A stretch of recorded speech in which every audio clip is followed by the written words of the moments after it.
So I was interrupted by a phone call. I'm sorry, and I lost my video. This was intentional to cut me off from finishing the video. So we have a situation, folks, where...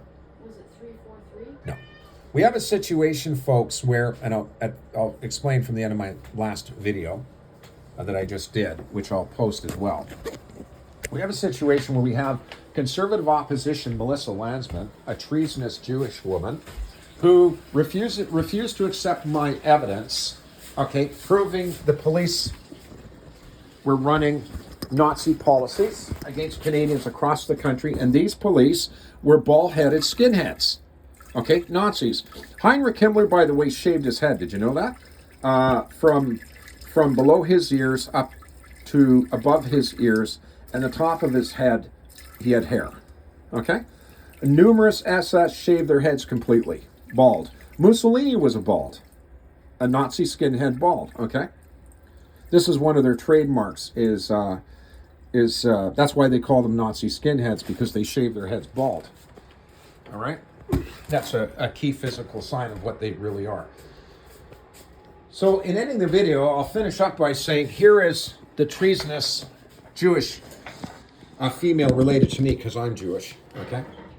Miss Melissa Landsman. I offered her all my Nazi evidence, okay? All of it. I offered it to CIJA. I offered it to the Jewish Federation. Offered it to the Israeli government years ago, way before Gaza, okay? Offered it in 150 phone calls to the ambassador of Israel to the UN in New York, okay? Danny Danon, okay? The Jewish communities and their government turned my evidence down of proof. Yet, Simon Wiesenthal Center in Los Angeles, Aaron Breitbart, agreed with me. He said to me on the phone, Daniel, we believe you. Well, he did, they did, perhaps, but Rabbi Marvin Heyer and Aaron Breitbart knew, because I had reported to them that I appealed to the Jewish CIJA up here, the Jewish Federation, the Israeli embassy. I told them I had called the Israeli UN mission hundreds of times, leaving messages and explaining examples of the proof that I have to the Israeli ambassador to the United Nations. All of it ignored. All of it. The Jewish community ignored evidence proving that their politicians on Parliament Hill, the conservatives, liberals, NDP, and the Bloc, are Nazis, and very much allowed the recruitment of neo-Nazi skinhead SS police officers across your country in every jurisdiction at all levels of security, including the Mounties. That's what they did. Our case proved that, right? So let me go back to what I was saying. Here we have Poilievre, right, and Melissa Landsman in the House of Commons telling you that these hate speech bills, right, are communist.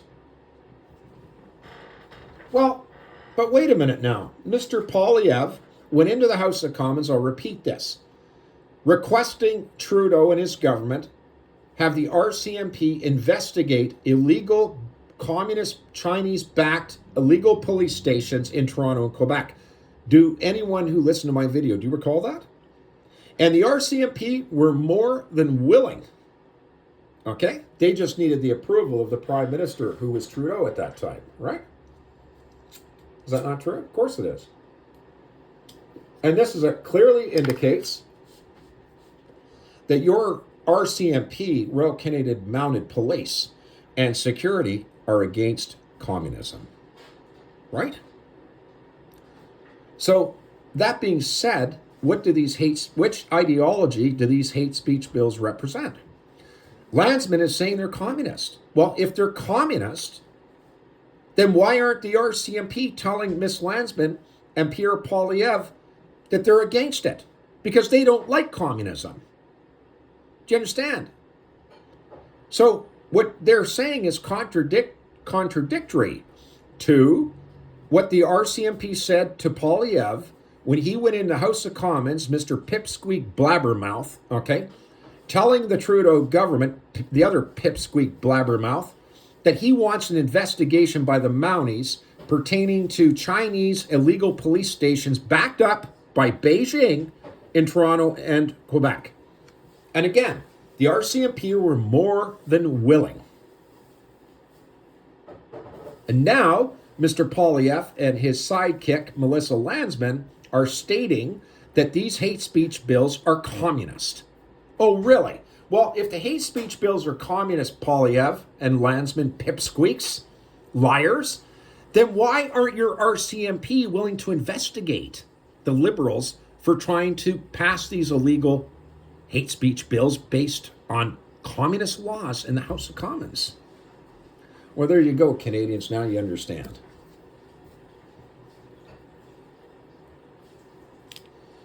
And incidentally, I will tell the Canadian people this, okay? In my wife and I's case, which is 20 years old, all right, blocked completely by Canada, okay? We, under Article 24 and 25 of the United Nations, because I looked it up, Article 24, 25 under the OHCR Human Rights section, are entitled to asylum. We are entitled to asylum in an embassy, any embassy here in Ottawa under Article 24 and 25 of the UN. Why? Well, the reason why is because, you see, your government on Parliament Hill, all of them, and their police, they didn't just provide, they didn't just use Nazi cloned Hitler Nuremberg laws. They used all the restrictions against my wife and I of Hitler. They used all of the Nuremberg laws except for two. Okay, all of them. They tested on us. Okay, except for two. The ones that they didn't was the law that Hitler had brought about against my people, the Jewish race. They were not allowed to marry mixed blood, which means that Hitler was saying that Jews are not allowed to marry German Gentiles or have any kind of relationship with them. That's what that particular law meant. That one they didn't apply, and there's one other one. The rest of them they did, and there's 10 of them or more, okay? So they applied 8 or 9 of the Nuremberg laws against my wife and I, and they applied all of Hitler's restrictions against us. Not against you, against us. Okay, that's what they did. So, if you're a Canadian citizen and you have the amount of evidence that I have, you're simply not allowed. They will stop you, okay, from getting it out of the country. They will stop you. They will use your governments on Parliament Hill, all of them. And I'm not kidding. They will use every filthy, corrupted political connection. I accuse Trudeau of using Prime Minister Rutte of the Netherlands as well, going through the Canadian consulate to him, and Trudeau going to inside the ICC. At that, what my wife and I found out, one of the ways Trudeau got away with covering up our case at the ICC was, number one, if the Dutch government here had sent our evidence package to the ICC, the big one my wife gave them, then the ICC would have immediately sent me a communication telling me that they had received a package from the Dutch mission here and they're reviewing it. That's what they would have said. We never got that message at all, which means they didn't receive it. When I called the Dutch embassy here months later, asking them, leaving them messages, they wouldn't respond to my messages. I asked them how they sent the package. I called and left messages saying, look, did you send it by regular mail? Did you send it by diplomatic courier? How did you send it? They wouldn't answer. They would not answer. They did not call me back or nothing, which means they were guilty of something, okay? Finally, when I called them, this lady there did answer the phone. Finally, after, months of me trying once a week to get them to call me back to answer the question, all she said to me was, we sent the package there, don't call us again. Okay? She refused to tell me how they sent it, whether by regular mail or by courier, because she knows as well as I do, okay, that the International Criminal Court in The Hague, if they did receive the package, they would have definitely sent me an email. Mark P. Dillon or the prosecutor's receptionist would have sent me a message saying they received a package from the Dutch embassy in Ottawa on our behalf and they're looking at it. They would have sent me that communication. They never did. Because if they did and they got the package, they reviewed it, okay, I could tell you flat out right now, it would go right to the prosecutor against Canada. But here was part of the problem. What we found out during this garbage was that the Canadian government, that we found out, for example, that the prosecutors there, okay, Miss Basuda was the highest one, was the highest criminal prosecutor there. Guess who was second in line below her? Guess who was in second, the second highest powerful prosecutor there? A Canadian criminal prosecutor named Kirkpatrick from the Crown Office of Prosecutors in Toronto. When we found that out, my wife and I pretty much knew where the government went with this here in Ottawa. They would have went right to Kirkpatrick at the ICC. Pressure would have been put on internally to cover up our case. All right. And then I started complaining that it was a conflict of interest, that Canada had no right at this stage, that the ICC needed to terminate Canadians from being employed inside the ICC courthouse because these were contradictive of our case, and therefore would influence the outcome of our case reaching the ICC for a fair hearing. Okay. So Canadians in the ICC became a conflict of interest. Okay, right there. And the ICC, I tried to inform them of this. Then recently, I tried to email the ICC over the course of the last year. Never got a response. I was told that their original email address was no longer in service. Then I find out yesterday on their official website that same email address is still their email address. When someone tried to tell me that no, it wasn't. Well, in fact, it is, which means that my emails, I did send them there, not to a dead email address that they were no longer using officially to receive communications from people. And the email address is still very much active. It's just your government and security, they put you under surveillance, okay? So that if you try to send statements to the ICC about corruption and crime and violations of your human rights by the police, they'll block it. You'll never get it out. And that's why this government has created these hate speech bills, so that you cannot send evidence outside the country. That's why they're doing it. That's why they're doing this. So I've done 2 videos today. I got to stop because I got things to do here, but I'll upload this part and the original part that I just finished to YouTube, and then I'll call and give information on how to get to the video. The 2 videos. This one's 12 minutes right now. The other one is over an hour, and I'll upload them. The Canadian people, listen to me. I'm going to address the Russian Federation here, and I'll call them and give them the address of my YouTube address so they can look at this video. The bottom line is, Russian Federation, as I've told you many times, you cannot sit back in the Security Council with China. You're the only 2 allies that my wife and I have outside of perhaps maybe the Vatican, the Christian Vatican, perhaps. And you didn't go public. You knew that Nazi skinhead balls were taking over NATO. See, listen to me, people, our case became much bigger than just ourselves in Canada. As I'll just briefly explain, as I investigated further these skinhead balls, let's see, I've got a video of one, a Nazi skinhead bald, who matches the description of the skinhead balds in the East Detention Center in Toronto, who tried to gas me in my jail cell with a barbecue above my roof, sucking exhaust from the barbecue into a vent on the roof right into my cell, which was right below, okay? And playing German polka music in the vent of my cell in 2009 where they were doing this. Do you understand what I'm saying? Okay?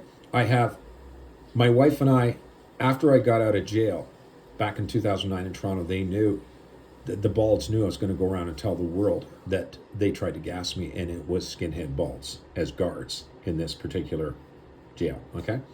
They knew I was going to do this, and I did. We came right to Ottawa. I tried to file a police report, okay? In Toronto, after I got out of jail, I called the major crime section of the Toronto Police Service. Blair, who is in with Carney in his government, the former chief of the Toronto Police, in 2009 when I got out, is who I filed a police report with. I called the major crime section when I got out of jail. I spoke with a major crime section Toronto policeman, okay, on the phone. I told him what had been going on. He told me to go to an internet cafe, rent a computer, and write up everything that happened and all the people involved in the jails, and to deliver it to one of the divisions. I did that. It was 30 some odd pages long. just a big brief, if you will. And we took it into a division in Toronto. At that time, they asked me what the charge was. I said attempted murder. They laughed and giggled at me. The major crime section officer told me that that they would get back to me in 6 weeks. Okay, no one did. So then I called, and then I was told to contact the Internal Investigations Department of the Toronto Police Service. I was given their address, and I was told for my wife and I to go to the Internal Investigations Department of the Toronto Police Service. We took the bus there, okay, according to the address provided. It turned out to be the stolen bicycle warehouse, so someone was trying to throw us off. And that's, at that point, we knew there was a cover-up going on. They wanted to hide what was going on in their detention centers, okay? So then we moved to Ottawa, all right? Soon after arriving here in 2009, I was on probation for 3 years because I threatened Premier Dalton McGuinty in an email when I was drunk and intoxicated in Nova Scotia because of the emotional trauma of the loss of our children, okay? Because we went to the government on this, showing that CAS was criminally abusing our daughter and bringing her to the visits where she was being criminally abused. And it was just my wife and I giving the statements of witnessing this. And so you kind of understand, right, why I would have been upset. So, but anyway, that's why I was in jail for threatening Dalton McGuinty. It was in the news and everything else. Okay, but then, of course, the news didn't tell you why or what happened, right? But in any event, we came to Ottawa, and because we decided to go to federal authorities, that there was a cover-up by the Ontario government. So we contacted, when we got here, not long after we got a place to live, we contacted the office of former RCMP Commissioner Elliott at their headquarters down here in Vanier. I spoke with his executive reception, a female lady with a French accent, and I asked her, I said, look, Toronto's covered up our case file. We filed a report on the jails and what they did to me in there and who was involved. They covered it up. We have a copy of that file that we gave them. We were wondering if Commissioner Elliott would be willing to have a look at it. So she put me on hold, right? And then she came back on the phone and she said, I've talked with Commissioner Elliott. He's willing to have a look at the file. So then she gave me directions because there's many buildings inside their compound, and one of them is his office. So she basically gave my wife and I directions to get to his office, to come into the compound and walk to his office, and she gave me directions on which building was his, so that when my wife and I went in there, we could walk in there and go in and find his building and his office, okay? So we did just that, and we went down there. In a couple of days, we went down there with the file in a backpack. Went there. We talked with the commissioner at their gate in a booth. He's outside their gate. They have a gate there they can open and let you in. He says to my wife and I, he says, well, go stand by the gate. Someone will come out and receive you. No one showed up. We stood there and stood there and stood there with the information for Commissioner Elliott. No one showed up, okay? So then we left there. We went to a bus stop to catch a bus home. And the bus stop, you could see the RCMP compound from the bus stop, and there was a driveway coming out of it. And we see this RCMP marked car come out, and the car came right to us at the bus stop. 2 female police officers get out of the car and come up to my wife and I standing at the bus stop with my little backpack with the file in it for the commissioner. And these female officers say, are you Mr. and Mrs. Fitzgerald? I said, yeah, I'm Mr. Fitzgerald. Do you have any guns or weapons in your bag? I said, excuse me? No, of course not. So then they took off. We went home. I called the RCMP, told them we came down. This French male of the RCMP is all ignorant and angry at me on the phone, accusing me that we came too early. Oh, you were here at 6:30. You got to come here between 9:30 and 4:30, he said.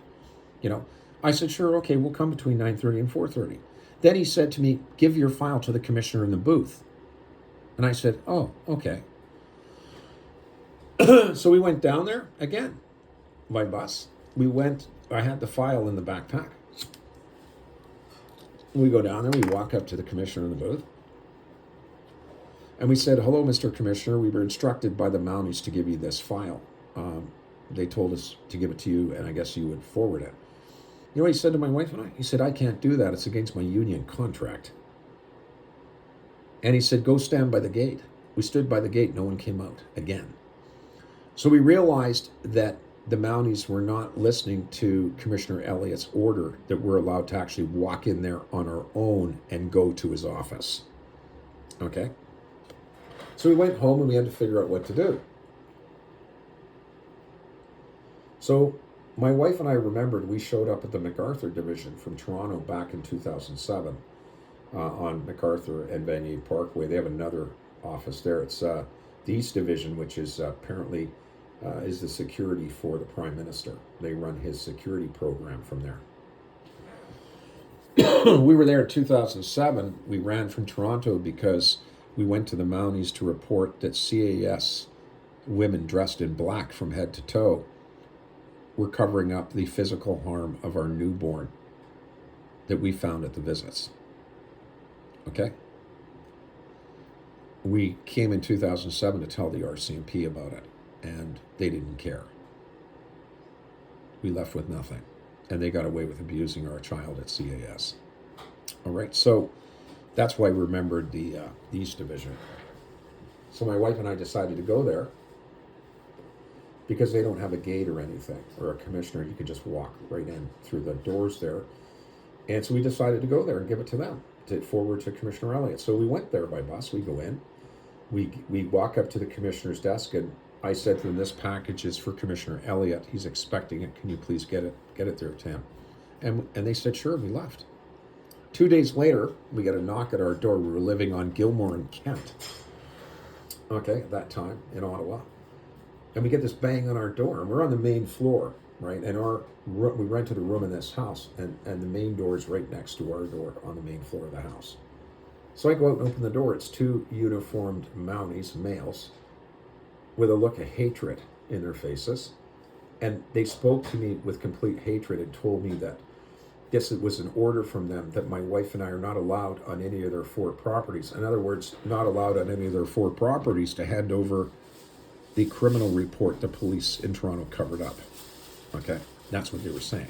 And that if we went on any of the 4 properties, they would charge us with trespassing and arrest us. And this document was for a year. I have it here. And I gave you, the Russian consulate, that document twice. Once during the Darshiev ambassadorship, and the other time I gave it more recently to your embassy for Ambassador Darshiev, or Ambassador Stepanov, I'm sorry. Okay? We also gave copies of this and other documents of evidence to the Chinese consulate here on Patrick Street a few years ago when it was Ambassador Kong was the representative for China.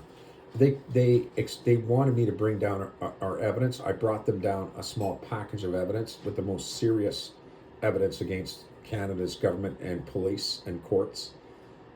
And they tell me to put it in their newspaper box outside their embassy on Patrick Street because some goon was standing behind me on the sidewalk there to spy and watch what was going on with me and the Chinese official who came to the gate. I said, here's the package for your ambassador to China, our evidence.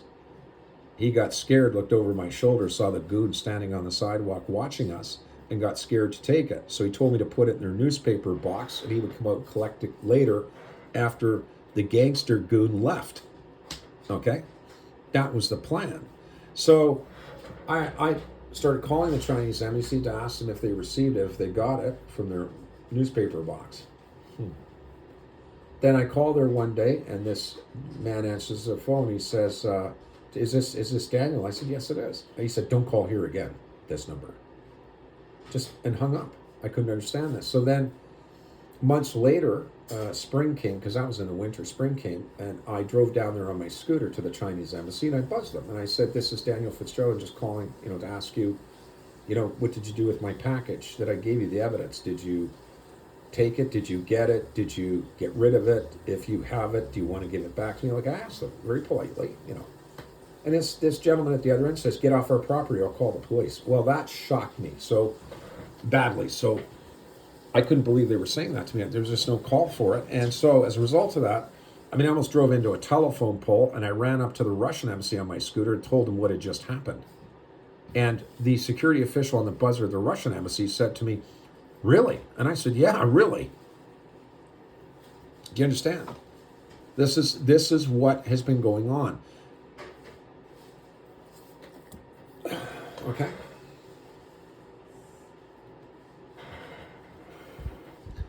So is there anything else I can think of to tell you? Well, there's more incidents. Like, for example, after the incident with the RCMP back in 2009, my wife and I filed a complaint with the Mounties that we were unlawfully treated by being kicked off the property simply for supplying my murder report that Commissioner Elliott said he would look at. So we filed a complaint based on that. And it was investigated by a Constable Terry On of the RCMP, okay? That time we were living at the Beacon Motel on Montreal Road here, okay, in 2009. So Terry On kept in touch with us. He took the information from us and he investigated. He's a Mountie, okay? And then he contacted us and said he was coming to our motel in the evening to give us his summation of his investigation. He was actually very nice. He was a very, like, we think he was a nice guy. I mean, he was not a corrupt. He was what a real policeman. Like, he was good, So he shows up at nighttime and doesn't come alone, right? He came with another RCMP member, the two of them. I remember the driver was his partner that came with him, and I remember hearing him say to Terry On, he said, "Partner, let's get out of the car," right? So they came to my door, and Terry On came in to our motel room. He sat down, and my wife made him a cup of tea. He looked completely bagged, and he was going to read us or show us his results of his investigation. Well, the result of the investigation was he said that these RCMP guys were just doing their job to deliver this notice to us. But the problem was the complaint wasn't against them. It was against the people that ordered them to do that. That was the problem. They're the ones that violated. But then, well, he was telling us this. His partner, 6'4", standing at my door, was a pale white Nazi bald skinhead. And as he's standing there at my door and Terry On is sitting in a chair giving us the results, this bald Nazi skinhead said to me, "Mr. Fitzgerald, these look like weapons to me. Are these weapons?" And I looked and said, "Excuse me, what are you talking about? Those are my 18-volt carpentry tools I bought from Canadian Tire." Okay, this is the kind of game the bald started playing with us in security. When we first went to the RCMP compound the first time to bring our evidence to Commissioner Elliott, I noted what I saw going on inside the compound. I saw 4 skinhead Nazi balds in plain clothes walking together with their RCMP ID tags hanging from their necks, walking together inside the compound. I kind of suspected at that point because they matched the description of the skinhead bald guards that tried to gas me with the barbecue in the jail. Okay, so it was all about a cover-up of that event. The fact they gassed me proves that they're not just Nazis, these balds, as a collective group in security now, but also SS. Because only the SS, as far as Nazis go, gassed the Jewish race, you see. And that wasn't the only incident at that motel. I started calling the American consulate in Sussex Drive, transferring myself to the public affairs office and leaving messages at that time about my gassing. I also was leaving them messages about the fact that we were barred from the RCMP property simply for turning in my murder report to the commissioner, okay, who gave me permission. So we were calling the American consulate, telling them, feeding them information about what was going on, okay, with us and Nazis in security who were blocking us. And I was calling the American embassy here, leaving messages, a lot of them, to the public affairs office to keep them advised with the thinking that the American government does not tolerate Nazis doing this to us in security, since the American government, the Allies, were the ones that, helped to wipe out Hitler and his Nazis landing on the beaches of Normandy. You know what I mean? Kind of shocking, isn't it?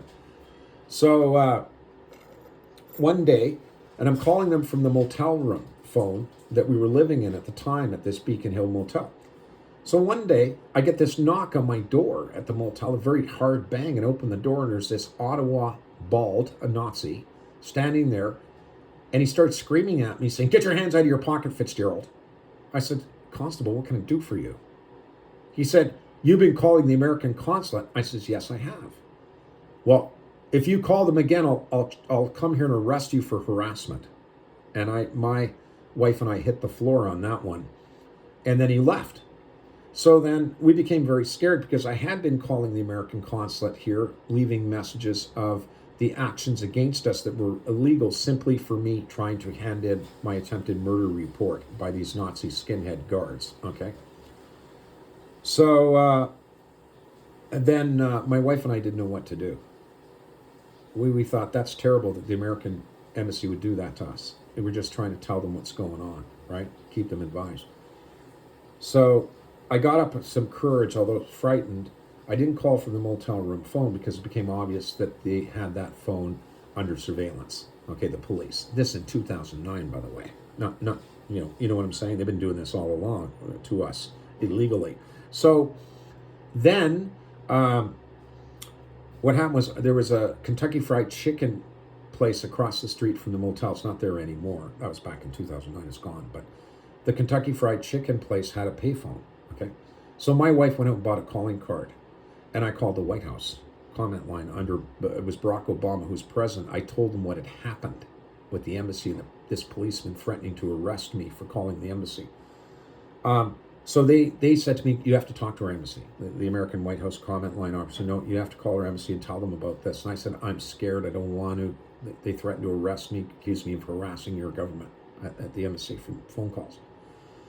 So she said, no, you have to call our embassy. So that wasn't good enough for me. When I got off the phone with the comment line, I called the State Department, okay, as well. They told me the same thing. They transferred me to someone in there, okay, some other department. They said, "No, you got to call our embassy and tell them about this." And I was so reluctant, I was scared. And then I thought, no. So after I got off the phone, I said to my wife, "No way, Jen, am I going to call the American embassy? I'm too scared. They're going to arrest me." And then my wife said to me, "But Dan, you know that the State Department and the White House gave you permission to contact them. Canada can't override that." And I said, but I did remember saying to my wife, now that I come to think, "Well, Jennifer, I have no evidence that proves that they told me to on the phone. I don't have anything to prove it, right?" So I had to think about it. So yes, I finally did call them. But you see, it doesn't matter where you call them from. No matter where you call them from in Ottawa, the minute you call an embassy here, the Mounties are listening in. They're always listening in because their job, as you know, is to protect the embassies. So every phone call that goes into an embassy, they're monitoring in case a Canadian threatens a foreign government here with some kind of criminal act out of hatred. Okay, so they're always listening in. So I knew they would be listening in anyway. But I was given permission by the U.S. government, so I called them anyway. From the payphone, the embassy here, and I asked them. I said, "This is what happened at the motel. An Ottawa police officer came to my door, telling me that he's going to arrest me for calling you because I'm harassing you."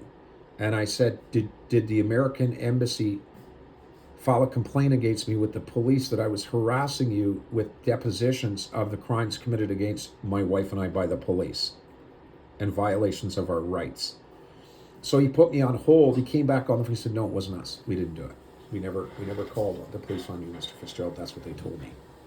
They told me that. I believe them." And then ever since they confirmed that, I have occasionally called the American consulate here, very occasionally, not very often, maybe more recently, if I add it up, maybe 3 times a year, and that's it, okay? And it's useless anyway because they have given complete cover to Canada and its security to do these things. And on top of that, to make an insult even worse, the U.S. consulate here decided they were going to hire Canadian security people to man their booth outside their embassy instead of Americans. So that's just a further insult to my wife and I. So I don't really call them that much. It's mostly the government I've had a lot of contact with and some support is the Russian embassy here. They actually asked me to come down and protest for them with my old signs and that I went down there with 3-4 years ago on my bicycle. They asked me to come down and protest against these fake Ukrainian protesters who are actually hired by the police and the government to go down there and criminally by Canadian law harass the Russian embassy, and these people down there are showing absolute hate. You know, I saw one of them go up to a Russian diplomat as he was driving out of the embassy with his car. I was there. I had my bush camera on and my protest signs up in support of the Russian government.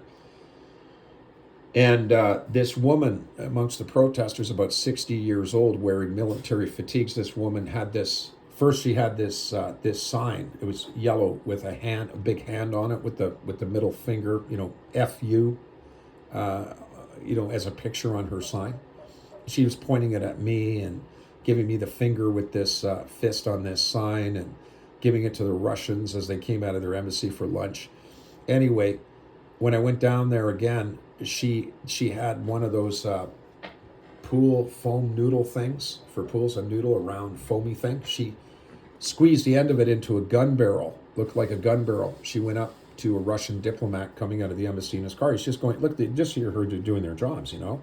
That's why they're here. They're just officials of the Russian government here. They have a right to have an embassy here, and they're just doing their job. They're not bothering anyone. They're not doing anything wrong. And he comes out of the embassy. They open the gate for him to come out with his black car to go for lunch. I saw the whole thing. She walks right up to him with this pool foamy with a squished off end as a machine gun barrel, points it at the Russian diplomat, blah, blah, blah, blah, back and forth like a machine gun. Now, I'm going to tell you people something. If a Canadian did that to an American official at their embassy, coming out of their embassy garage in their vehicle, and a Canadian went up to them with a pool noodle, you know, and had squeezed it into a gun barrel and pointed at an American official in their vehicle and pretending they're shooting them like with a machine gun, the RCMP would have that person arrested right away as a terrorist. So I made phone calls after I saw that. I called the American consulate here and complained about this woman doing this to them, a terrorist. Should have been arrested. I wanted her arrested. I called the White House comment line and told them what this woman did to this Russian diplomat, that I witnessed it. And I had requested the American government, at least just out of international courtesy for a fellow member state where the same rules of protection apply by security, to complain, okay? So nothing happened. I go back down to the Russian embassy a few days later with my trailer to protest again, and there she is again. They never arrested her. And they were up talking to her. The police came talking to them, looking at me. They were soliciting those protesters to complain about me, to make some kind of accusation. I saw them standing there with them giggling and laughing, and this woman who did this to that Russian diplomat.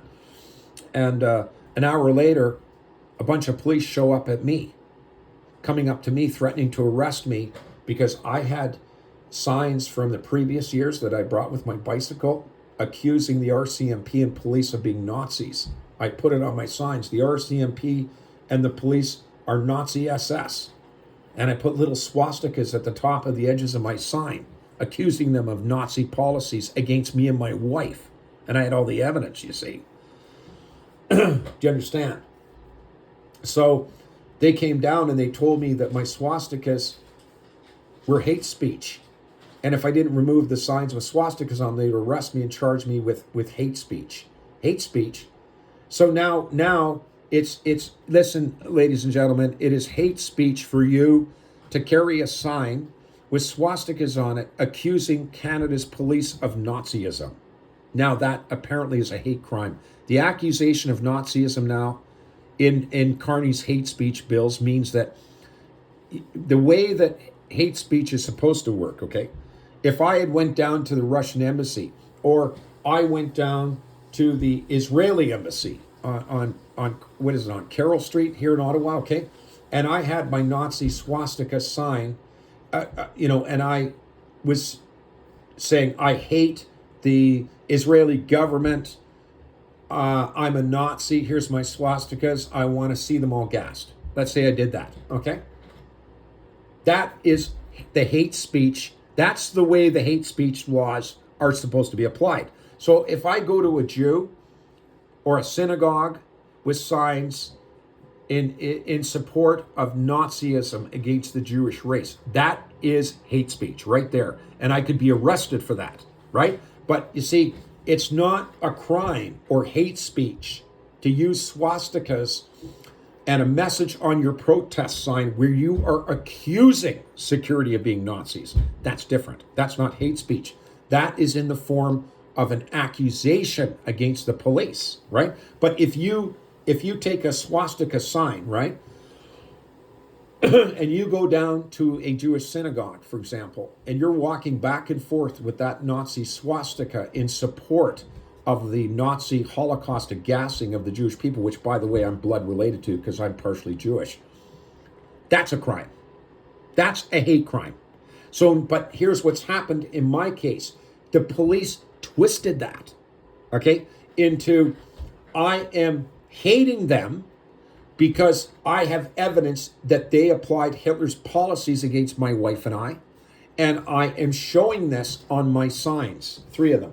Because I did that, right, they're accusing me of hate speech. So they're twisting it. And that's what they're going to do with these hate speech laws. And I got to go. So this is where I'm going to end. I'll upload both these videos to YouTube, and I will inform the required governments. My position is simply, ladies and gentlemen, whoever's listening to me, right now, your entire parliament on Parliament Hill, the Liberals, the Conservatives, the Bloc, and the NDP are criminally illegal. They have no immunity to criminal charge, okay? And I accuse all of them of banding together against my wife and I. They also assassinated my character with the Jewish community here and organizations of the Jewish community that I simply offered our case file to, okay, to prove that the Jewish race here are in danger because the police have Nazified and indeed used the Nuremberg laws against my wife and I and Hitler's restrictions. Listen, folks, I'm not stupid. I'm a researcher. I'm very smart. If they had applied just one law from Hitler's restrictions instead of all of them against us, if they'd have just applied one Nuremberg law, then it's kind of iffy, right? That they make the accusation that they're Nazis, okay? It's kind of iffy. But when they applied all of the Nuremberg laws against us, except for 2 at some point, as well as the restrictions of Hitler, they applied virtually all the restrictions of Hitler, except for maybe 1, okay? And I don't have them in front of me to name them to you, but I do have them here. Okay, means, you see, what I was doing was trying to give evidence to Jewish organizations of our case, because our case proves a massive neo-Nazi skinhead bald collective that are SS that have taken over military and Canadian policing. So what I was trying to do was protect the Jewish community by giving them the evidence. This Rabbi Barsky, okay, he asked me to send him an email. I did, and I laid out examples of evidence in our case for him to give to this MP, Melissa Landsman, on Parliament Hill, and also for him to, in that email, is an invitation for him to give her, for me to meet with her, with my wife, and show her all our evidence against security since 2006, okay? Since 2006. He asked me to send him the email. I did. Then that was a Friday when I called him and he said, email me, Daniel, don't call me. I did. I sent him the email and invitation for him to send to Landsman and some of the evidence examples that I have in the paragraph. Then on the following night, Saturday at 8:29, he sends me an email. Rabbi Chaim Barsky of the Friel Street Chabad. You know what he said? He said, don't call me again. You're harassing me. I'll call the police. That's what he did. So what's happened here is the Jewish community here, some of them have been bought off by the government. Jewish agencies like Friends of Simon Wiesenthal Center, I called them a year ago in Toronto, the dean of the center. I said, look, you're Friends of Simon Wiesenthal, you're the dean. My name is Daniel Fitzgerald.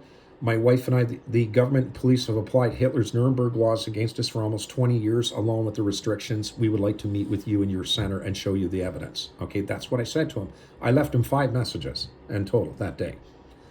The next day I get a call from someone claiming to be the Toronto Police Service, telling me they got a call from the dean of Simon Wiesenthal Center, and they ordered me not to call there again or I'd be arrested for harassment. This happened with Rabbi Barsky because I offered evidence.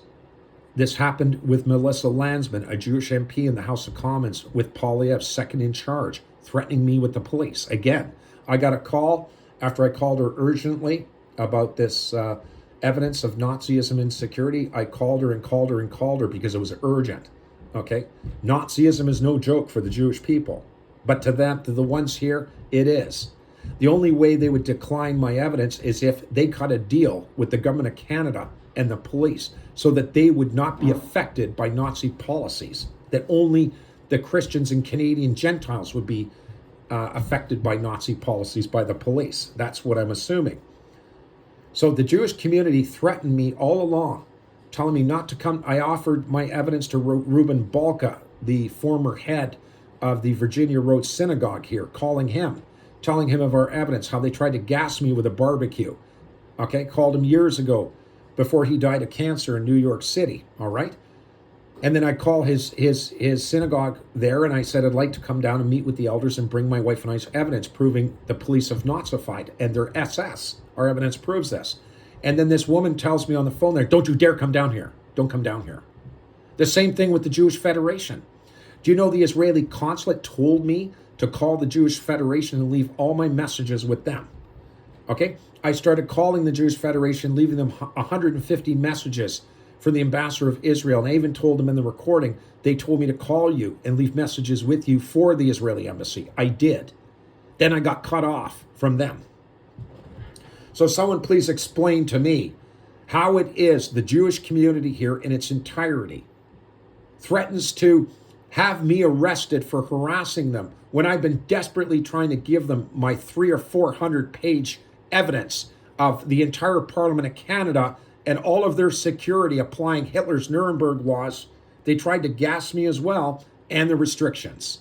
Maybe someone could take my videos and give them to some international news media outlet to expose it all. God bless.